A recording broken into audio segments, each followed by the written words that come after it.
Assalamualaikum dan salam sejahtera. Anda bersama saya Nur Asmida Arifin dalam berita 3 dimensi Institut Pembangunan dan Kecemerlangan Kepimpinan AILID. Dasarnya, krisis leadership merupakan kemampuan untuk memimpin apabila berhadapan dengan tekanan yang terjadi akibat krisis yang berlaku. Mengambil inisiatif mengenainya, AILID menerusi kluster kepimpinan telah menganjurkan program bual bicara eksekutif yang bertajuk Kepimpinan dalam Krisis yang dilaksanakan secara atas talian melalui aplikasi Zoom dan disiarkan menerusi Facebook Live AILID.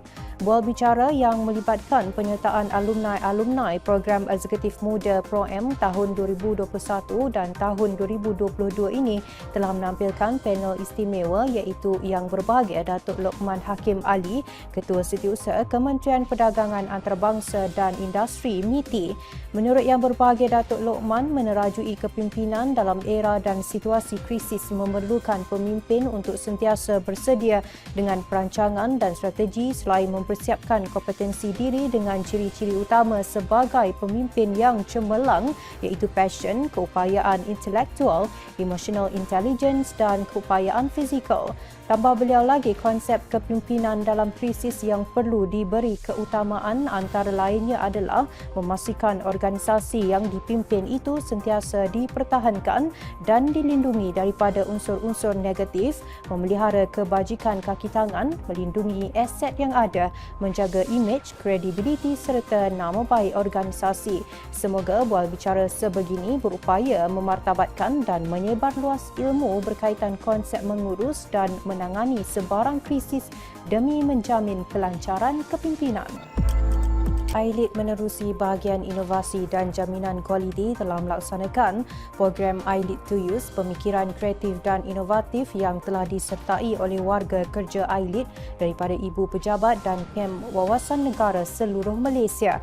Program yang dilaksanakan di kem wawasan negara Meru Selangor ini telah menampilkan Tuan Syed Muhammad Al-Adrus, Tuan Muning bersama-sama Tuan Abdul Halim Sani, tenaga pengajar latihan, kluster pengajian pembangunan pengurusan dan inovasi Institut Takbiran Awam Negara.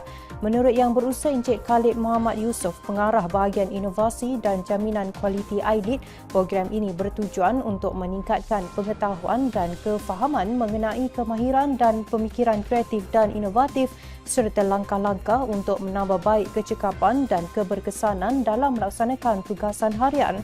Tambah Encik Hazli Hamzah, penyelaras program berkenaan, peserta berkesempatan mengikuti lawatan kerja ke Putra Science Park, Universiti Putra Malaysia UPM dan diberi peluang melawat sekitar pejabat operasi Putra Science Park yang bertanggungjawab dalam proses berkaitan harta intelek, pemindahan teknologi, pengkomersialan harta intelek dan Edu Tourism Pelancongan yang lebih dikenali sebagai Edu Park.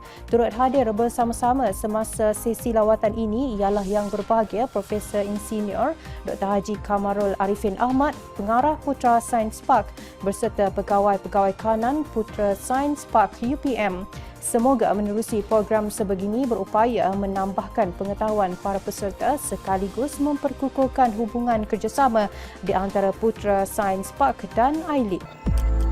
AILID menerusi kluster kenegaraan terus komited dalam melaksanakan program Marathon Intelek 5763 secara hybrid dan disiarkan secara langsung menerusi platform Facebook Live AILID.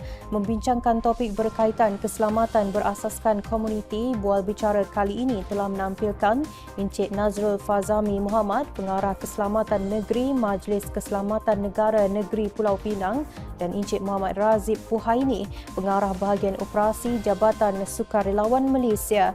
Menurut Encik Nazrul Fazami, tonggak kepada pelaksanaan strategi keselamatan menyeluruh adalah amanah yang perlu dijunjung bagi memupuk keharmonian masyarakat dalam memperkukuhkan kedaulatan negara supaya dapat dikawal selia dengan selamat. Tambah Encik Muhammad Razif pula, setiap agensi kerajaan harus bersedia melalui mekanisme sedia ada untuk memulakan perancangan pelaksanaan keselamatan berasaskan komuniti yang merupakan kepentingan nasional yang perlu difahami dan diselami bagi memastikan negara aman dan sejahtera. Semoga perkongsian maklumat sebegini mampu memberi manfaat dan dapat membentuk minda keselamatan dalam kalangan masyarakat dan menjadikannya sebagai tanggungjawab bersama. Saudara, pengalaman terhasil daripada tindak balas kita terhadap apa yang berlaku kepada kita. Pengalaman memberikan kita keyakinan. Semakin banyak tindakan kita, semakin banyak pengalaman yang kita peroleh. Selamat menyambut Hari Malaysia dari kami di iLead. Ayo keluarga Malaysia, kita teguh bersama. Sekian dulu dari saya. Terus ikuti kami di semua platform media sosial iLead.